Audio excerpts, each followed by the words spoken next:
Welcome to Secrets for an Inspirational Life with Mimi Novic, the place where every heart tells its story. Whether it's inspiration, courage or hope you need, you've come to the right place. Sit back and enjoy the journey with us. Subscribe below to be sure you don't miss future episodes. Hello everyone and welcome to another episode of Secrets for an Inspirational Life. How are you all today? I hope that you are well. I hope that there are moments where you are able to do some beautiful things amongst all the things that happen in our lives. And something that I was thinking about earlier, and I think about often, is memories. And memories are something that all of us have. And some are good and some are interesting, and sometimes some are not so good. But actually, they are the fragments that piece our life together. And we can think about them. We can think about them in our hearts. We can never walk back to where we were before. That's an important thing to realize. And then sometimes when you have a fragrance or you have a recollection, you see somebody, it's as if you are automatically back in that moment with that person.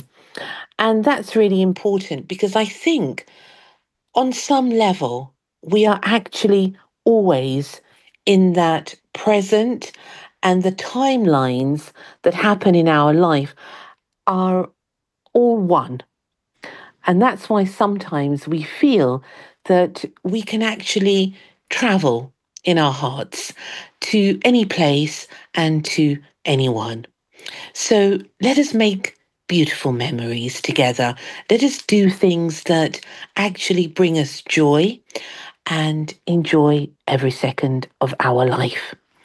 Now, I am absolutely delighted to welcome my guest today, who is the very lovely Stephanie Hartwell. Stephanie is a trauma-informed closure coach and the co-host of the podcast Rise Like a Phoenix. She is also the founder of the Heart EQ Academy, where she offers courses and one-to-one sessions designed to equip people with essential emotional life skills. Through her work, she teaches the practices of self-regulation, resilience, and the path to experiencing true, lasting closure. Stephanie guides others in releasing old patterns and creating lives rooted in clarity, authentic connection, and purpose. Today, she shares her journey. Welcome, dear Stephanie. Hello, Mimi. So wonderful to be with you. Oh, welcome, dear Stephanie. And it's so lovely to have you here. How are you? I'm well. How about you? Yes, I'm fine. Thank you. I'm fine. And I'm very excited and delighted, really, I am, to have you here tonight and for us to discuss all things interesting, because I know it's going to be interesting. I know that, and wonderful. And hopefully, people out there, and also myself, I have to say, will learn something about the world, about life, and about you. I look forward to it with all my heart. Ah, now, Stephanie, Yes. you are a trauma coach. Is that correct? Or is Yes. it a closure coach? Because I know that you do so many things. Yes. So I want to narrow it down. Tell us a Yes. little bit about what you do, firstly. Well, I actually both are true. I I branded myself as a closure coach because I think there's a lot of misconception and misinformation about what trauma actually is. Mostly we assume that it's just the really big stuff like accidents or perhaps people that have been unfortunate enough to be in war zones or natural disasters, where actually trauma is everyday life stuff, divorces, losses, grief, childhood events. And it's also, trauma is also the things that didn't happen to us, the love we didn't get, the connection, the support. So I very intentionally shifted myself away from trauma as a concept. And I would like to offer to the world that we are all full of overwhelming life events that we have already survived. And now it is time to get closure on these events, because until we get closure, like you said in the intro already, the past is always present because our body holds the imprint of these past experiences. And so whenever something new comes along that remotely looks like it or smells like it gets re-triggered, and then it can be right back in your body, in your emotions, or in your reactions. I like what you said. And one of the things that people often forget and actually don't even realize is that it's not only what has happened to us, it's actually what hasn't happened. Right. So, all those dreams that we had, all those things we wish had happened and didn't happen, that also is a form of grief and Yes. a form of trauma. And I know that I read somewhere and I spoke to somebody about this last year, I think, and they said grief actually and loss isn't just about the people that we lose through death, Mm-hmm. through illness, through separation. It's all those friends, it's all those relatives, it's all the people that are in our lives and leave our lives. And somehow it's beyond our control, and we never really say goodbye to them. They're still on the planet, they're still living their life. But even friendships that we lose are a form of grief. Yeah. For sure. I actually think grief is one of the most misunderstood concepts, because we've been led to believe that in many ways grief is a sign of your love, and therefore the deeper and harder you grieve means that you deeply love that person. And I completely disagree. um, Mhm. Grief is the aspect of the loss, and it is something that naturally arises in your body. But what most people don't know is that that is something that your body can process really quickly, so that you can be left with the good memories, the joy, the gratitude for all that was.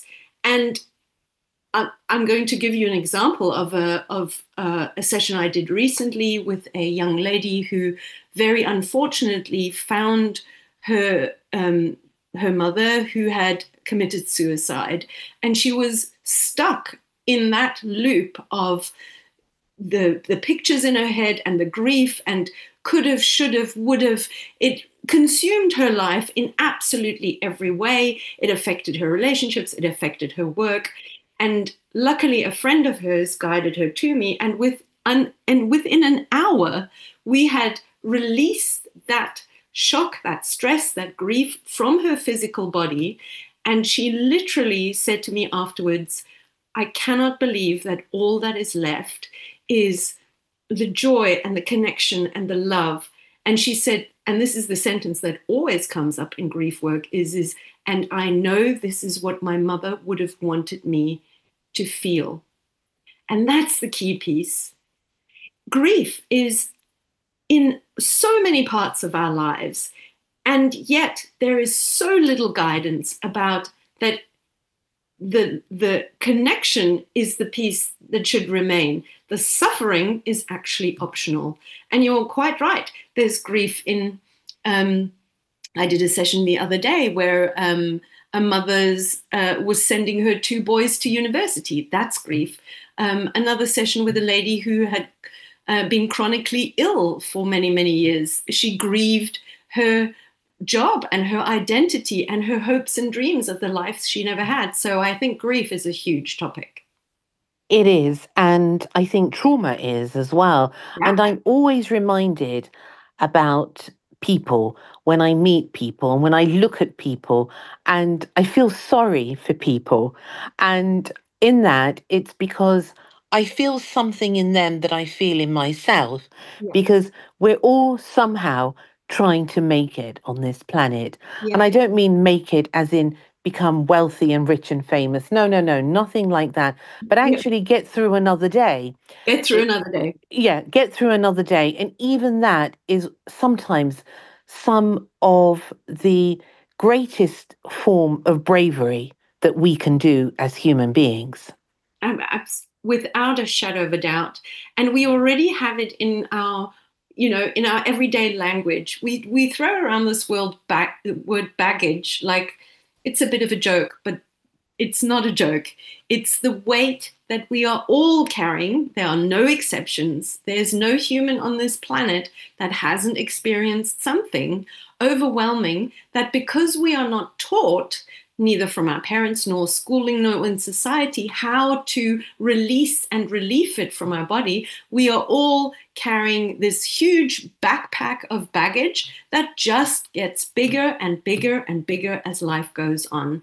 Now, historically, right back when we were still in large communities living off the land, there was um, fire ceremonies and drumming and singing and chanting and ritual and all sorts of things that Yes. were Mhm. designed for you to process the difficult things that had happened, or the losses, or the things that didn't happen.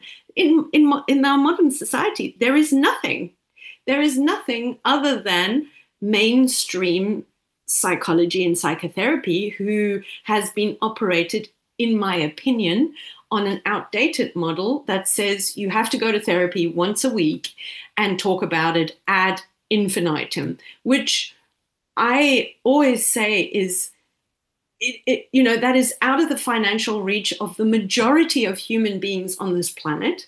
And we now know through neuroscience that it actually does not work when it comes to releasing and relieving physical and emotional and energetic trauma out of the body. And it's actually trying to educate people in a way where they will look at different modalities out there. That's the most important thing. I keep having this um, vision of my neighbor when I was young, and she was an Italian lady, and she would cry all the time.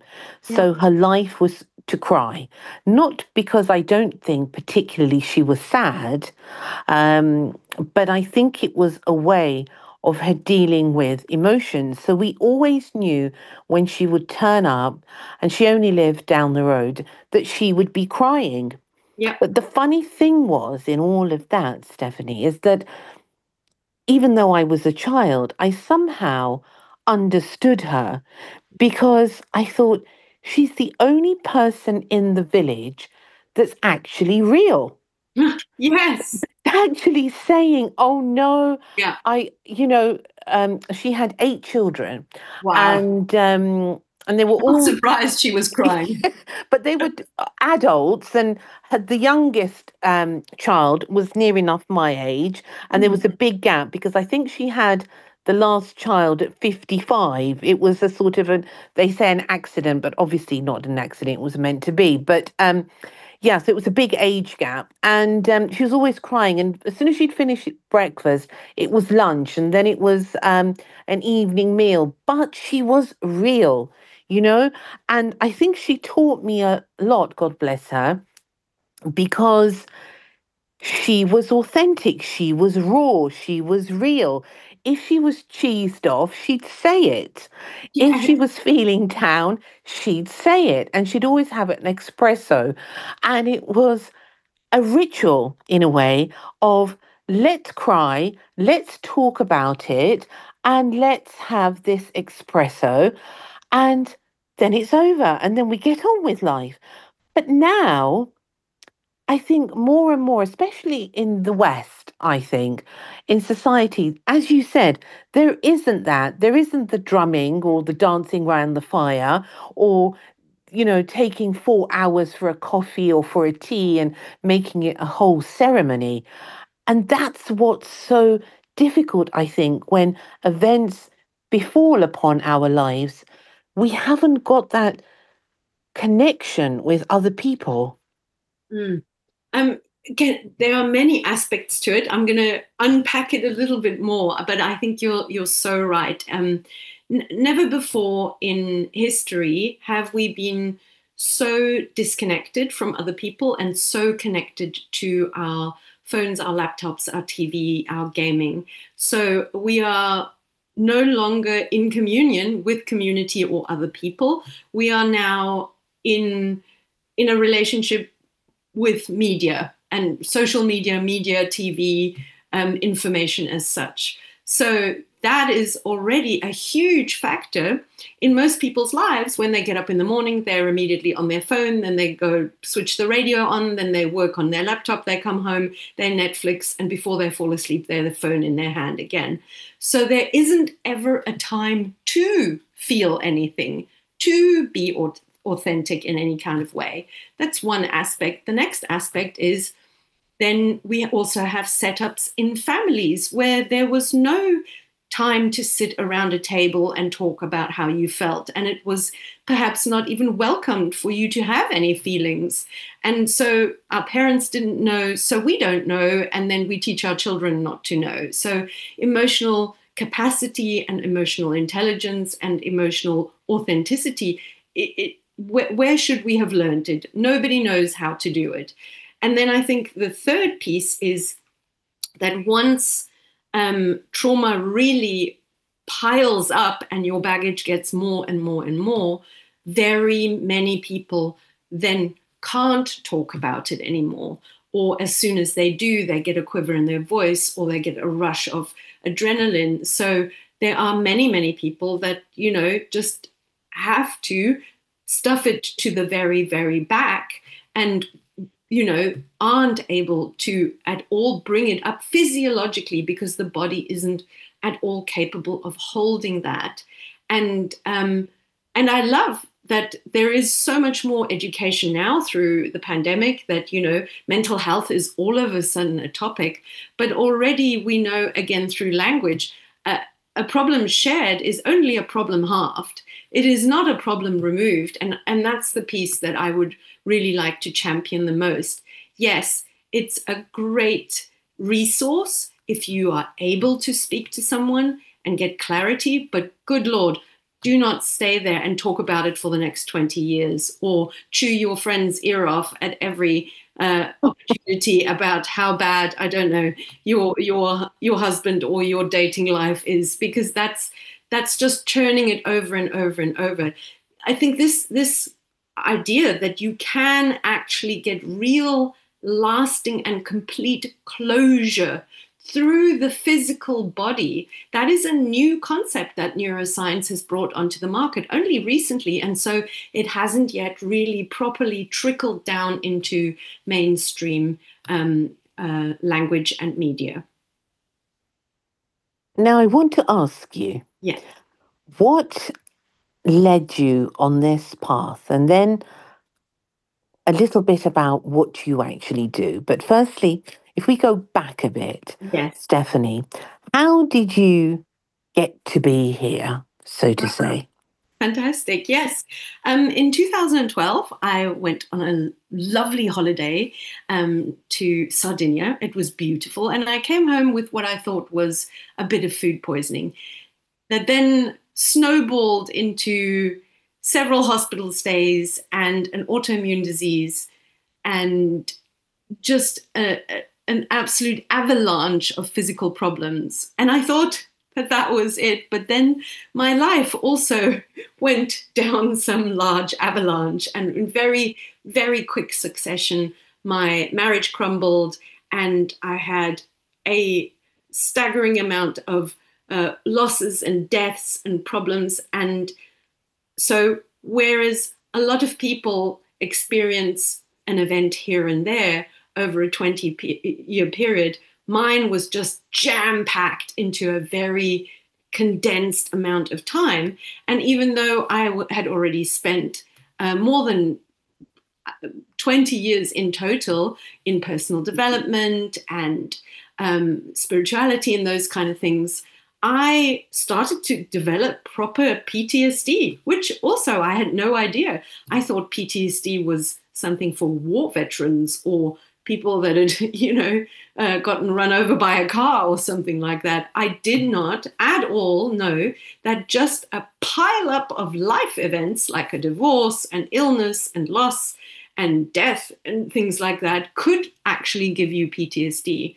And I was under the care of a beautiful, lovely doctor who said to me, whenever you have chronic illness, which at that stage, she was treating me for autoimmune disease, she said, you always have to factor in that your emotions, especially the big, overwhelming life events that have happened in the past or that you're going through, have an effect on your physical body. And I was blown away by that. And so she said it would be a good idea to contact this lady. She gave me a contact of a havening practitioner.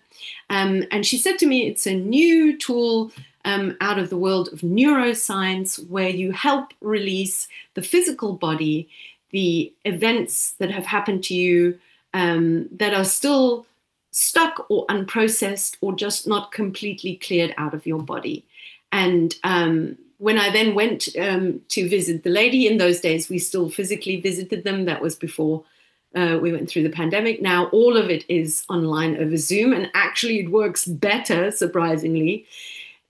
She asked me to write down a list of the 10 most shocking, difficult, stressful, overwhelming life events that I had gone through in my life. And at that stage, I was quite, I wouldn't say arrogant, but I was quite convinced that I had already dealt with it. I had done the work. I had been to, I had done yoga and breath work and everything. And I remember the sentence she sent me back to my very almost cocky reply. She said, "That's lovely, dear. Should we see how your body is feeling?" And at that time, I didn't really understand what she was saying. But when I met her then, and she said, well, on the list of top 10 things, let's start at one of the smaller ones. And again, I was in this, it was a little bit arrogant way. I had dealt with it. I'd done with it. I was over it. And we could just go for the big thing. And so she then started to administer the havening, which is a type of psychosensory touch to the arms, to the hands, and to the face in a very rhythmic, intentional manner. She then started to give that to me, and she then instructed me to do it on my body, which is how we do it today over Zoom. And very quickly I realized that I had gotten no closure at all.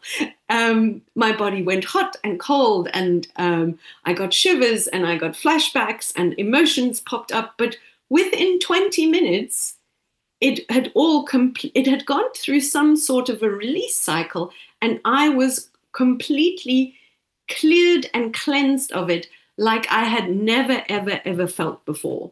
And I had done all sorts of modalities on this particular topic, all the way from hypnosis to hypnotherapy to psychotherapy to energy work, breath work, you name it. I had done all of it, and I had certainly felt better. But I realized at that point, when I got absolute closure on it, that anything and everything I had done before had only just rearranged the furniture to a degree that I now felt more in control, but that it hadn't ever truly left my body, and that I was never emotionally and psychologically completely clear. So I was in a complete state of shock, both that I had spent all this time, money, and energy on all these modalities that had at best given me an understanding in my mind. But what I then realized is that with the element of havening, it got to a complete closure in my heart. And that was what I'd been essentially chasing for a decade. And you achieved that in one session. In under essentially 30 minutes.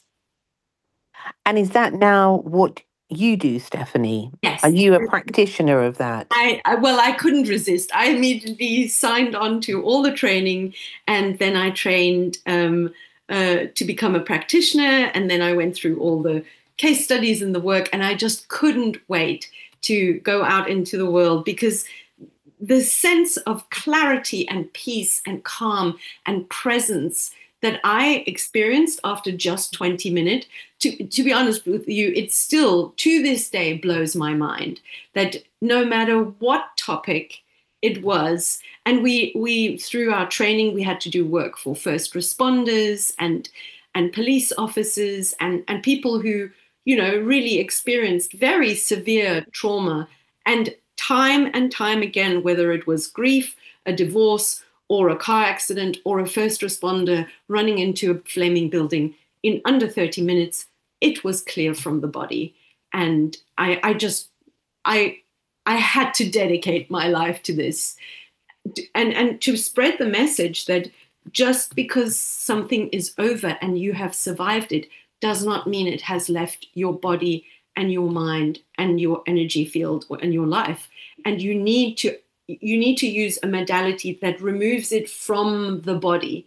So many other tools and modalities are very well intentioned, in my opinion, but I find that unless you add the mind to the body together to clear it out, you do not get to that complete closure, which then translates into just a profound sense of calmness and clarity. And through that, then also, again, access to gratitude and joy and peace, real peace.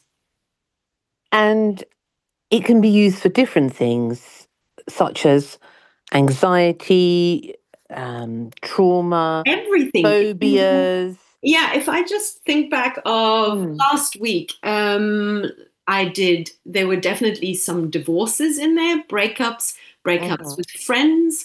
I would say a big part of the work I do is childhood stuff. If there was bullying or a difficult relationship with a parent, or a parent was ill, or there was any kind of trauma in the childhood, or any kind of really difficult experiences. That is another big piece. And then grief and loss. And that can be grief over a person or a pet. A lot of the time, pets as well. And you can have grief and loss over businesses, or things that, didn't come to fruition. There's loss of identity, there's loss of money, there's loss of businesses, there's loss of, it just goes on and on and on. But yeah, anxiety, you can either use it for events that have happened, you can use it on people. Like I have a huge burst in my calendar in the beginning of December, when everybody then at the has to go for Christmas, either at their in-laws or their families. That's usually when people realize they need to get into a much calmer place before they go home for the holidays. So that's a huge piece of work that I do with people as well. Just getting to a place where you can actually sit in the same room with people that you've been through enormously difficult times with, and be at a place of calm, clarity, and just really also enjoy yourself and enjoy the holidays. And is it a one session treatment? Well, that depends. So it's all about the brain. So whenever... Tell us a little bit more about it, Yeah. Stephanie, for people out there and for myself. Yes. How does it work? Because people are going to say, how That's can it work in 15 minutes? My whole life. My whole life. Yeah, how is that going to work? Is it that, for example, is it it's very different parts of your life get treated individually or as a whole? Yes. Tell us a little bit about that. Well, it's very similar to the way that the lady who I went to worked. So I have two types of clients. I either have a client who has a particular one-off event that they want to work on, like for instance, a divorce or a breakup or something in particular, a bullying event, a loss, a grief.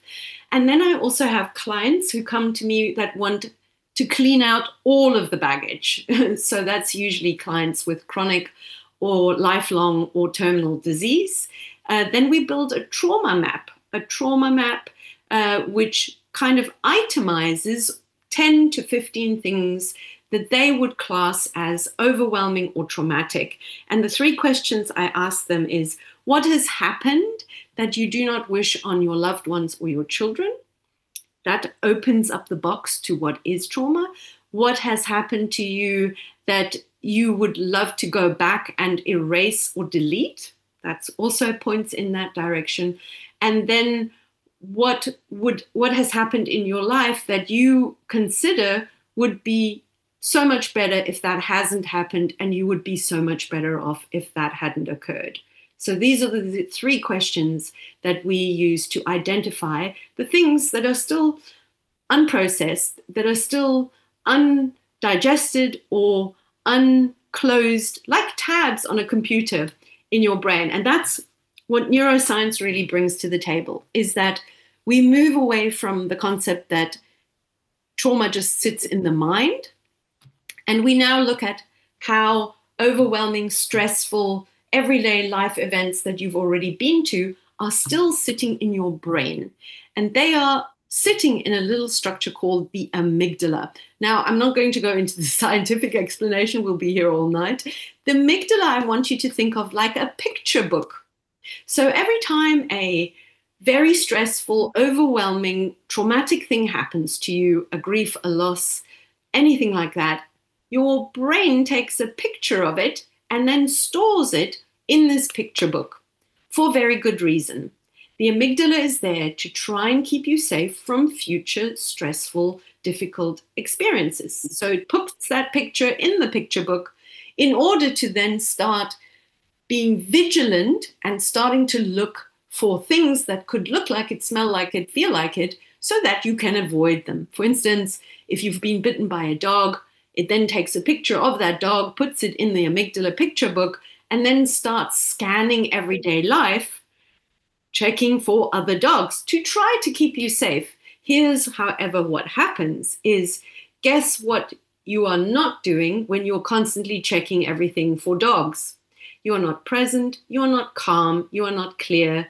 Joy goes out the window, creativity goes out the window, connection goes out the window, presence goes out the window, and you just start to, just under the radar of your subconscious, start being quite anxious, quite fearful, quite apprehensive.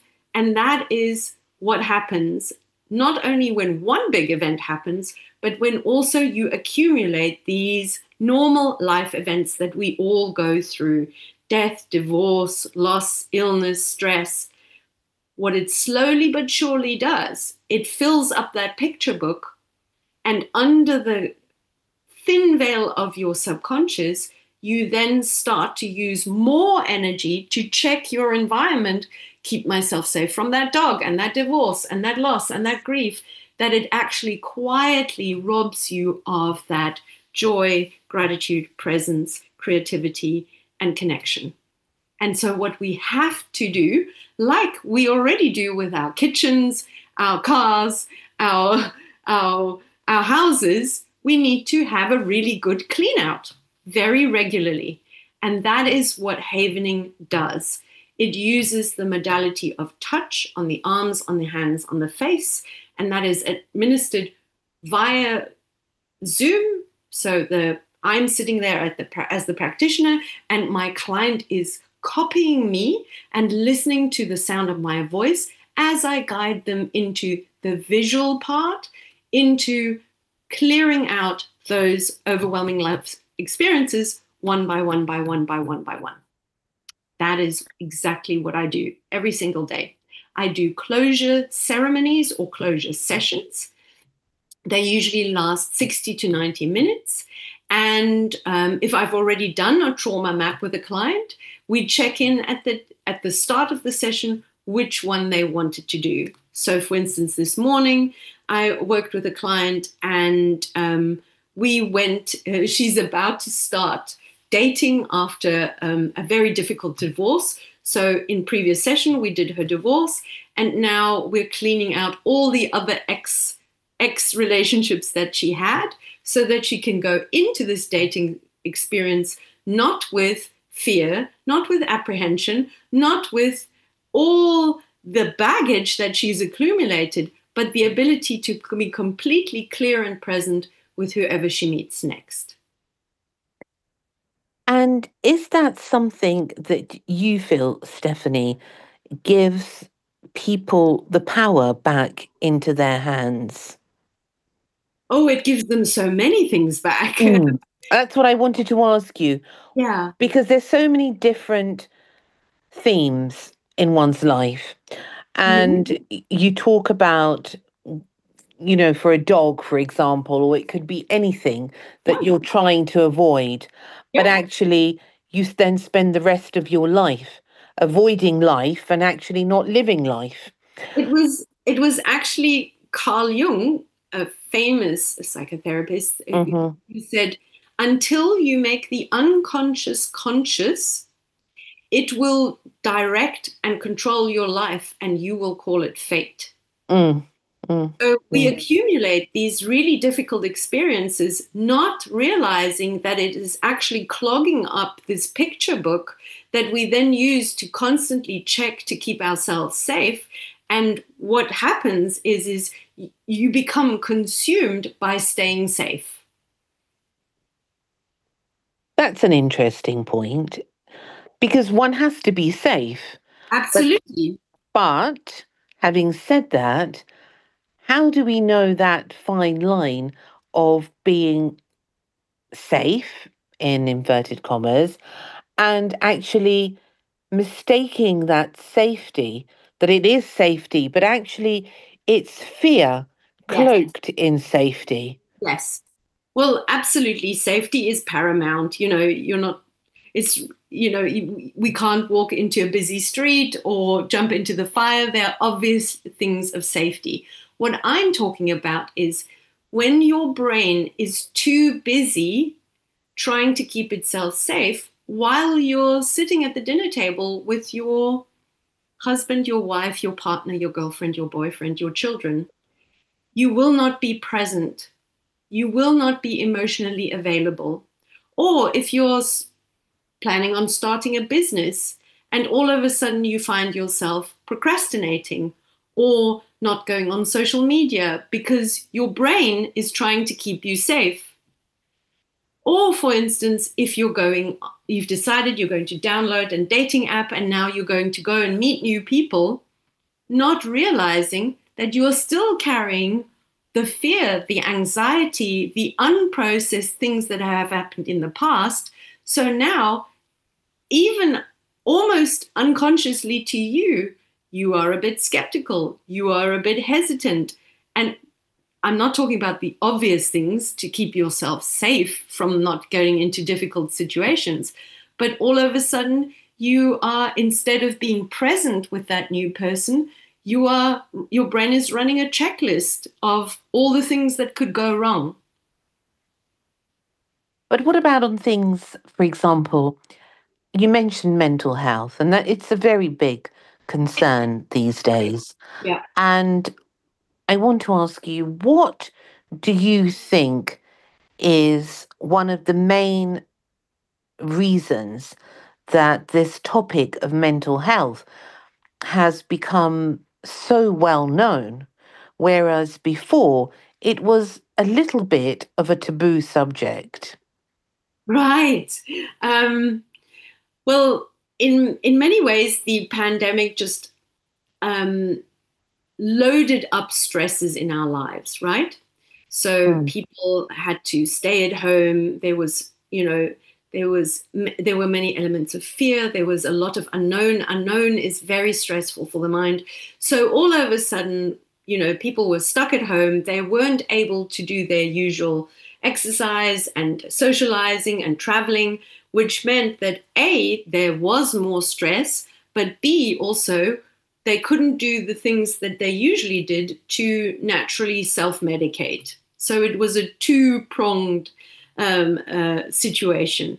I think historically, obviously, there have been many times in history where we've become more aware that the mind and the emotions are more important than we thought ever before, both to our mental health and our physical health and our relational health.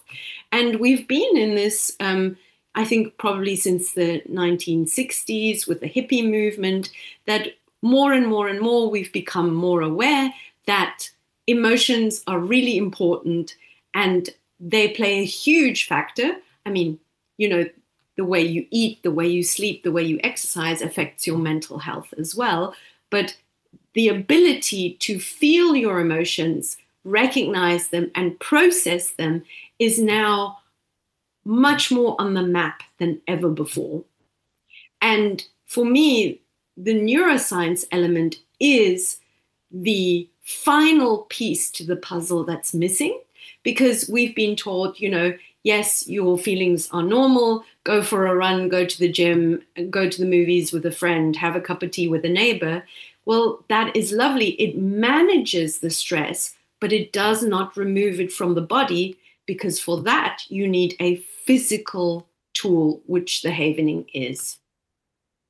And how, on your journey, Yeah. has it been using this technique, using other techniques? Yes. What do you feel that has helped you the most? Well, like I said, I had been over 2 decades in personal development and spirituality, and gosh, I'd learned so many different tools and modalities, but now I exclusively use the havening, and I use it in kind of 3 different ways. I use it as a setup for my day. So I'm sure you've heard, most of your listeners will have heard about morning routines and evening routines. First thing I do in the morning, I get up, I make myself a cup of tea, I go and sit in the sunshine, or in winter in front of a sunshine lamp. And for 5-10 minutes, I just apply the havening touch to my arms, to my hands, and to my face and to my neck.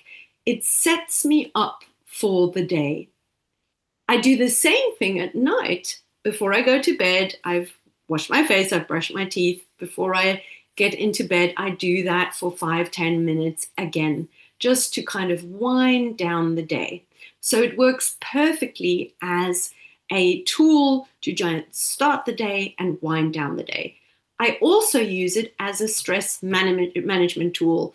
Something difficult happens, I get a difficult email, something shocking, somebody cuts me up in traffic, I just pull the car over for 5-10 minutes. I again apply the havening touch to the hands, to the face, to the arms, until my nervous system is calmed down again. I'm sure you've heard about you should never send an email when you're still upset, or you should never, those always lead to bad things. Yeah, absolutely. It's really important that all those occur, or when somebody sends you a nasty voicemail or something, take yourself off to another room, calm down first. Also very important in marriages and relationships. Are you having an argument? Stop, go to the other room and do the havening touch for 5-10 minutes. Otherwise, this is going to go terribly, terribly wrong. So as a stress management tool is number 2. And then number 3, I use it to clear out the really, really big stuff. Now, I've already done the majority of mine, but your triggers, the stuff that comes up to upset you, is your trauma treasure map. So the other day, something has happened and I felt that kind of funny feeling in my stomach and I was quite agitated. It's usually fight, flight, freeze, or people please. I had gotten triggered, I had gotten upset. And then when you do the havening touch and you follow that upset in your mind through the emotion, it leads you back to the original event. And so in my case, it led me back to a childhood event, and then I was able to clear it out. And until that trigger, until that upset had come up, through a different outside event and a person, I didn't even know that I didn't have closure on that childhood event. It's absolutely remarkable, I think, that there's so many things that happened in our lives Yeah. that affected us, that are stored in our bodies, in Right. our minds. And you're so right with that, because we just don't know what's in that little box, in that little nook, in that little cranny within ourselves that Yeah. actually is the niggling part. And once we remove that, then the energy can move freely. And that's such an important thing. Yeah. But for people out there, Stephanie, who want to try Yes. to do something like this, do you do physical one-to-one, or is it done all via Zoom?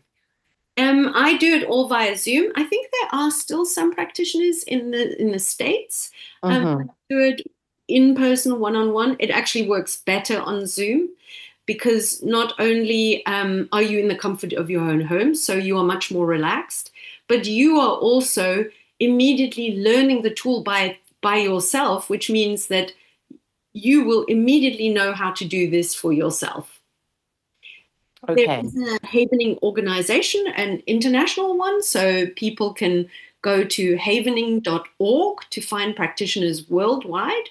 Or I offer a 30-minute intro session where I teach the Havening Touch. So you'll always be able to use that as a stress management tool. And then we explore any of the big topics that either known or unknown to you are still stuck in your subconscious and in your mind, your body, and your energy field. People say that when you talk to people and you meet people, and they say a lot of things. And what is a fascinating thing, I think, is that we are so unaware, aren't we, Yeah. as people, of so many things that affect us from the past. Yeah. And that's such a difficult thing sometimes, Stephanie, isn't it? That i- for a lot of people out there, and I know for myself as well, on certain subjects and certain themes, you feel that if you hold on to it somehow, you are, if you let go, you're disrespecting yourself because you're forgetting about it and the hurt that it caused you. But actually, it's the opposite, isn't it? What fantastic that's a fantastic way of putting it. That is a brilliant way of putting it. Not only are people completely unaware, but also they are holding on to it, believing that by holding on to it, that it somehow equates justice or safety. Correct. And that by releasing it, you're letting the other person off the hook. And no, you're not letting the other person off the hook. You're letting your body and your mind and your health, your mental health, your physical health, your relationships off the hook. And that's the key. That is the key. But you're quite right. Most people, yeah, I mean, people are not aware that they are carrying it. First of all, Mm, we are not mm. educated, we are not schooled, we are not made aware of that we are all carrying. I find usually when I do trauma maps, there's usually 10 to 15 events that are still unprocessed. And also, we've been led to believe that, even if you are aware of some of these things, it would take years and years and lots of money to talk about it in therapy. Now I'm coming along and going, no, actually it takes around 30 minutes by touching your arms, your hands, and your face to release it from the body. So that's a new concept altogether. But also, like I said earlier, there is just never a space. It's not like we have dinner parties once a month where we get all our friends together and we go, so what's happened to everybody? And let's now all rub our arms and our hands and our faces. That just doesn't happen. I mean, I wish it did. Oh, I wish it did. Yeah. So I have clients that we've done all the major things, but they have sessions with me once a month, And we literally go through everything that has happened in that month to clear it and cleanse their body and their mind from it. This is especially usually with people with chronic disease, but also I have a lot of entrepreneurs who really, their business depends on them being truly calm, truly clear, and truly present. So they have a really high value on it. I find it really fascinating, and I'm sure people out there will as well. And one of the most important things that comes through as you speak is the fact that you do have a great power within yourself to make the change. Firstly, to become aware of whatever it is that is hindering you, I suppose, in your life, but also the fact that letting go, because everything that you speak about has an energy of letting go, Yes. which comes through very, very strongly. And in order for us to live the best life possible that is given to us, it is about letting things go, clearing away the space, moving on, Yes. and allowing ourselves, forgiving ourselves in a way for not knowing some things and not to get hung up about it, because sometimes we all say, oh, I wish I hadn't done that and I spent so much time doing that. But it's never too late, is it? It's never too late. Um, it is a new concept to Mm. most people that the overwhelming life events that we all go through aren't just in the past. They're still stuck in your brain, your body, and your energy field. That's the first shock that people have. Then they go, oh my God, do I have any of that? I'm like, yeah, we all have it. And then they say to me, well, how will I know? I'm like, well, first of all, is there stuff that you are still talking about over and over and over again? The second piece is, when you talk about these things, do you still get flooded with emotions like fear or regret or anger or anything? That's the second giveaway. The third giveaway is there anything you can't talk about at all that is so overwhelming that you don't want to discuss it, you don't want to talk about it, and if you had your way, you would never like to think about it ever again as well? The fourth element is your trauma always comes up in your triggers. What do you regularly get triggered or upset about? Whenever you are upset, it sets you up to look at, when was the first time something like this happened. It will never be exactly the same, but it will be the same feeling. So, for instance, a friend says something difficult, you feel abandoned, then you can feel back into, well, when was the first time you felt abandoned? Usually for people, it's in their childhood. That's why relationships usually bring up our childhood trauma. And then as soon as you try anything new, like building a business or achieving a goal or, going into uncharted territory, either moving a country or anything like that, all your fears, your beliefs, your blocks, your procrastinations will come up. And they are also always rooted in trauma that happened at some time in your life.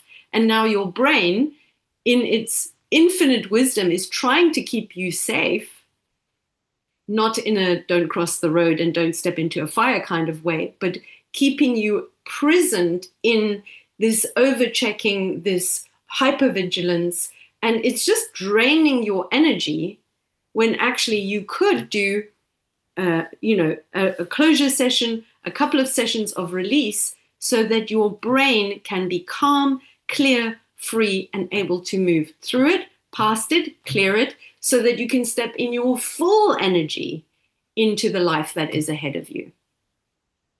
And there's such, I suppose, liberation Oh my goodness, yes. and release, and the Most people, opportunities are limitless to what you can achieve in life once you have cleared the way of bashing people over the head in your subconscious as a way of punishing them. But in fact, we're punishing ourselves. Unbeknownst to us most of the time. Yes. Absolutely. Yeah. Yeah. Stephanie, absolutely fascinating. And it is such an interesting and thought provoking subject. And I want to thank you really for coming tonight and sharing your wisdom.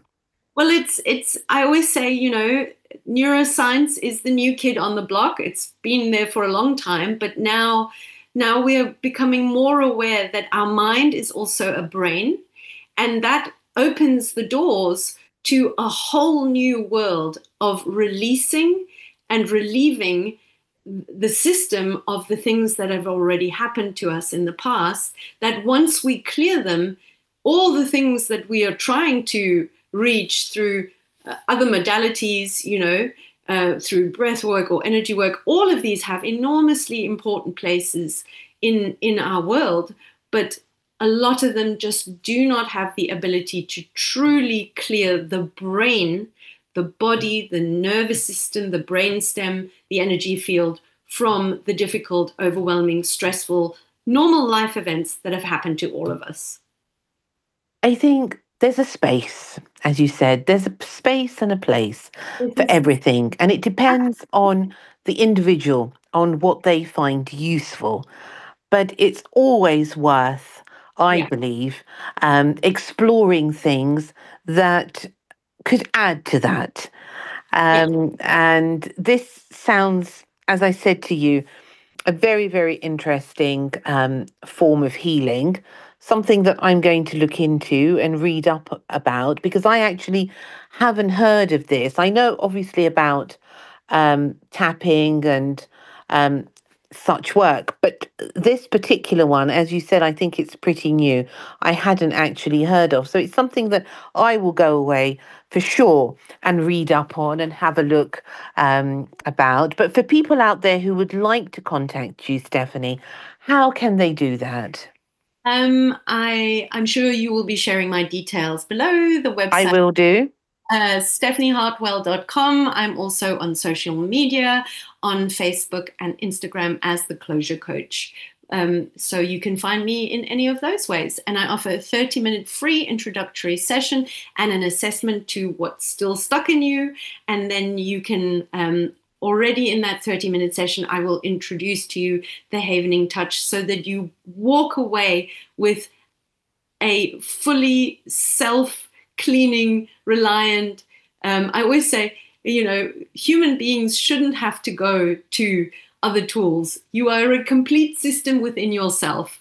And now you're going to learn how to completely remove stress from your body without having to reach out to a practitioner or a gadget or any book or any other thing. You can already heal yourself just with your hands. It's so refreshing, actually. And what I love about it and what I love about your energy is that there is hope. It's very hopeful. And it also gives the, you know, that strength back to the individual to be their own healer. Well, I just the other day, one of my new clients said to me, she said, I feel so calm about the future. She's like, I already feel calm about the past now because we've cleared it out. But I feel so calm about the future because no matter what comes my way, and life will inevitably bring more things, I know that no matter what comes my way, I will be able to move through it, let it go, really, truly let it go from my mind, my body, and my energy system, and move through it, move past it, and then rise another day. And what a beautiful note to end on. Such beautiful words. Thank you so much, Stephanie, for coming today. It's been an absolute pleasure. I am so grateful to you and also to your lovely listeners who have come with an open mind. And I hope I have added something new to their possibilities of the future. Absolutely. And you have to me as well. So thank you very much. And do come again Oh, sometime. it would be an absolute pleasure. Ah, well, take care and look after yourself. Thank you. Well, Take thank you. Bye. Stephanie Hartwell, fascinating talk. As always, I have so much to learn from my guests, as I'm sure all of you out there share these precious moments with us, and I'm very grateful to all of you. Until next time, look after yourselves, do something beautiful, and enjoy your life. Lots of love. Thank you for listening to Secrets for an Inspirational Life, brought to you by your host, Mimi Novic. Please remember to subscribe to the podcast, and see you in the next episode. For more information about Mimi Novic and her books, music, and inspirational work, take a look at her website, www.miminovic.co.uk.